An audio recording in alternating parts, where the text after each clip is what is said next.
Lord of the Rings is the most influential piece of fantasy fiction ever written. The movies helped push me into a lifelong love with things that involved swords and magic, dwarves and elves. Mix that with my most consistent hobby of video games, and I couldn't have been more excited for Shadow of Mordor when it released in 2014. I remember playing it when it came out, and I wasn't in love with it and vastly preferred its sequel that came several years later. So I was curious what my thoughts might be playing the game almost 8 years later. Luckily, the game ended up being a fun 15 to 20 hours, even if it feels pretty bare bones at times. Playing this game several years after its release, I was worried it would feel stiff. Luckily, one of the best choices the developers made when they were designing the combat was to draw heavy influence from Warner Bros.' most successful IP, the Arkham series. It essentially has the same mechanics as Arkham, with your attack being X for Xbox and square for PlayStation. Then you use triangle, or Y of course, to counter your enemy's attacks. The game also shares other combat-related button configurations for takedowns and executions, which are dual button presses. While this may be a turnoff for some people, I actually really enjoyed the familiarity. I play through the Arkham series about once per year, so this combat system always feels like putting on a well-worn glove. While the combat plays the exact same, it does feel slightly different.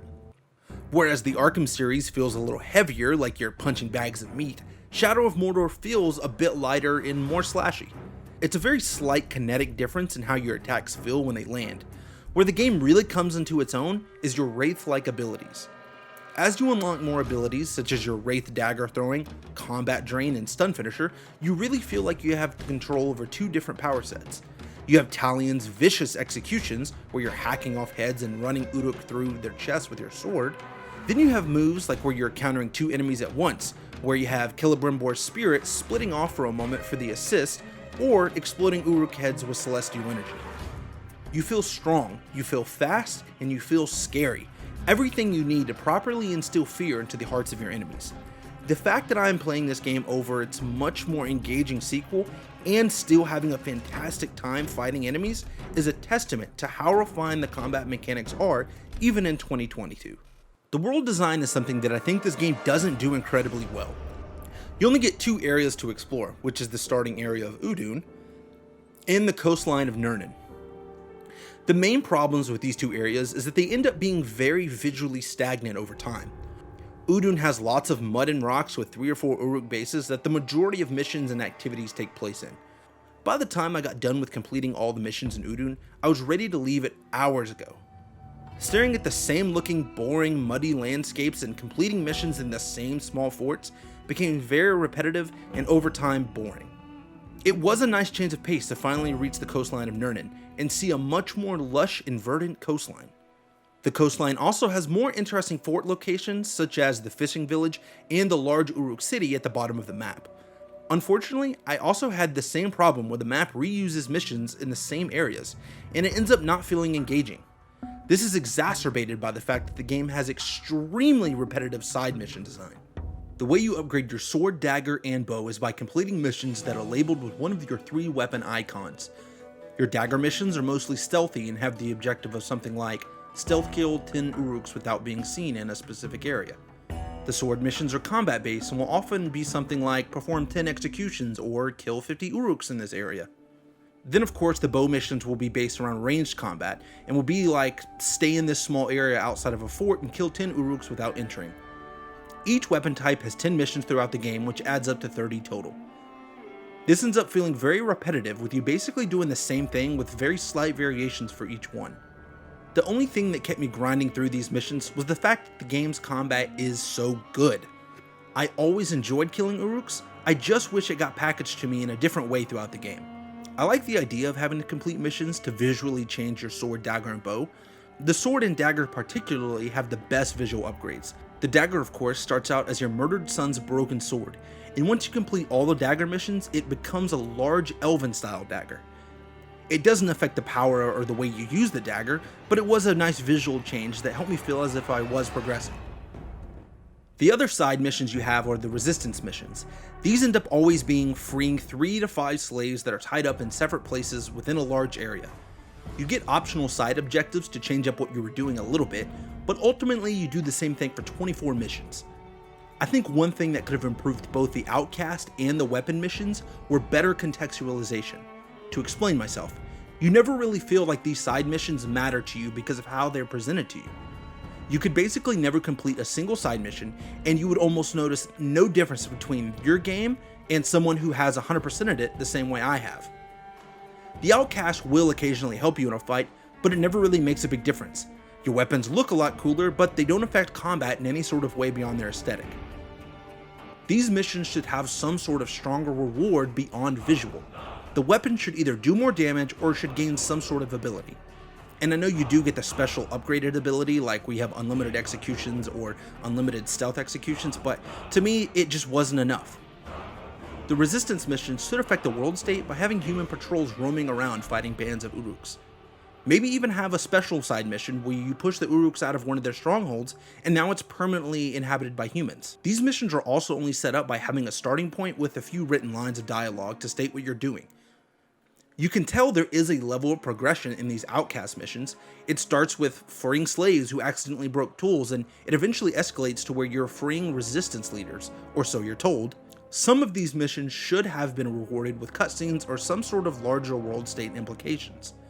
Instead, it feels like all these missions were rushed in and they didn't have enough time to flesh them out cinematically. So instead, they get a tiny paragraph to give a small amount of context to what you're doing. I wish it just would have had a cooler setup, but luckily once again the combat is good enough to hold the missions up. The story of Shadow of Mordor tends to be a bit of a mixed bag. The setup is awesome. You are a ranger of Gondor, banished from death and tied to a wraith.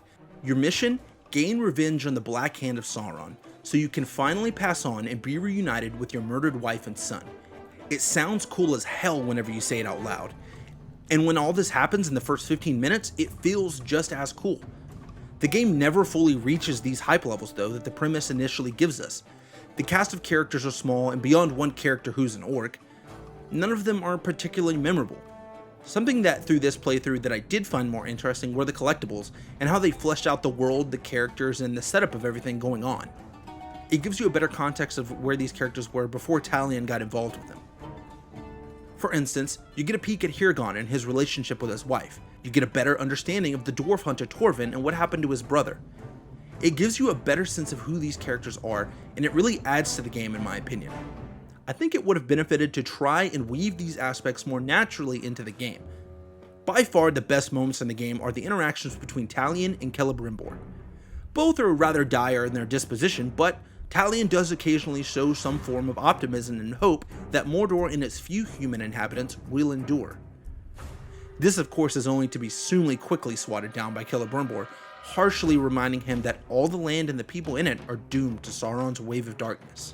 The Nemesis system is by far the biggest thing that this game has to offer.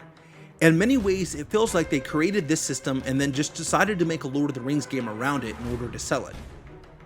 I know when the game released there were lots of bugs that showed up in the system, with Uruks showing back up after they were beheaded, Uruks coming back with burn wounds when they were never killed anywhere near fire, and things like that. This playthrough, it seemed that all those bugs were ironed out, and it worked almost perfectly. Where the core cast failed me in this game, my orc nemesis, Tumug, the Keen-Eyed, rose to the occasion. I went round and round with Tumug, killing him multiple times. Every time I put him down, he reared his ugly head soon after with new battle wounds and a little bit more unhinged.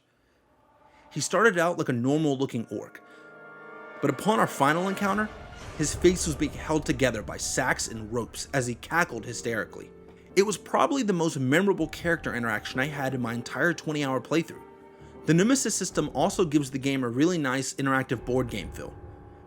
What I mean by this is you can pick an Uruk, work him up the ranks, betraying and killing other Uruks, all the way up to the point to where you can make him a war chief if you want. The problem is you don't really get to fully use this mechanic until the last 5 to 7 hours of the game.